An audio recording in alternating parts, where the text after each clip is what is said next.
Hello बच्चों, question states that two projectiles are thrown simultaneously in same vertical plane from the same point. If the velocity of projections are v1 and v2 at an angle theta 1 and theta 2 respectively from the horizontal, then answer of the following question.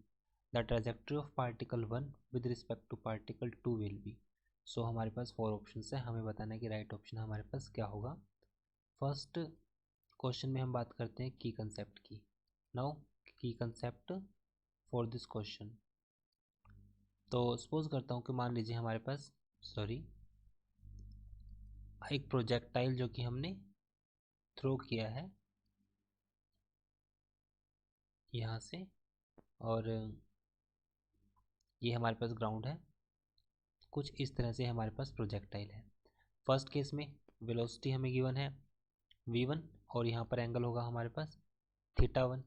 तो इसके जो component होंगे, first component हो जाएगा हमारे पास v1 cos theta 1, और जो vertical component की बात करें तो ये हो जाएगा v1 साइन थीटा 1. जस्ट हमने यहाँ पे क्या किया, कंपोनेंट का रिजोल्यूशन किया है. सेकंड केस की हम बात करते हैं. सेकंड केस में हमने एक बॉडी को फेंका है विद अ वेलोसिटी v2 कुछ इस तरह से, और जहाँ पर हमारे पास जो वेलोसिटी है वो v2 है और ये एंगल हमारे पास है थीटा 2. ये कंपोनेंट हो जाएगा हमारे पास v2 cos theta 2 and this component is also v2 sine theta 2 जो हो जाएगा. अब क्वेश्चन के मेन सॉल्यूशन पर आएंगे.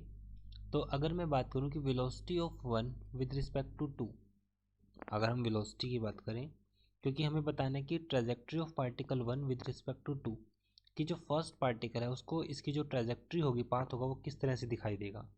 v1 टू 1 की 2 के रिस्पेक्ट में, this value is v1, velocity of 1 with respect to 2 v1 minus v2 करेंगे.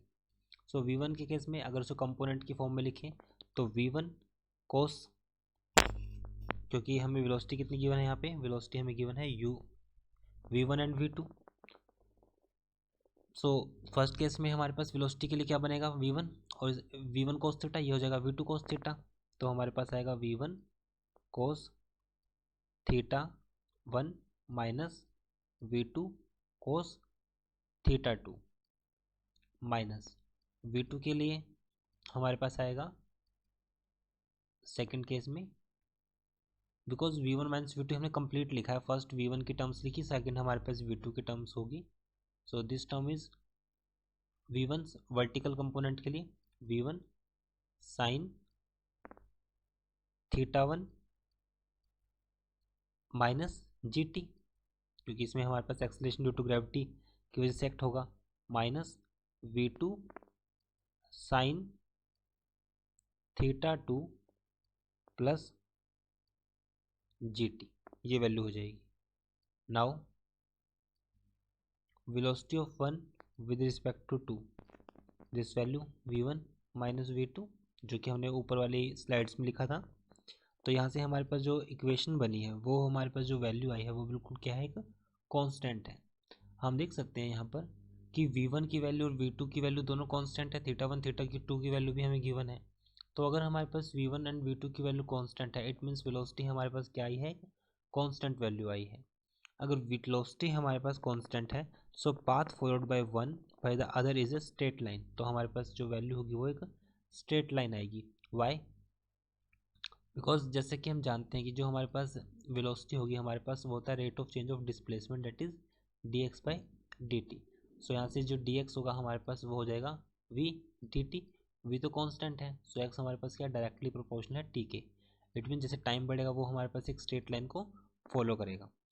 सो इट मीन्स डिस्टेंस जो होगा वो टाइम को डायरेक्टली प्रोपोर्शनल है. So it means it will make a simply एक स्ट्रेट लाइन की फॉर्मेशन होगी. So it will form a straight line. So straight line will be there. So right answer is a straight line. Hence option B is right. I hope solution is understandable. Thank you.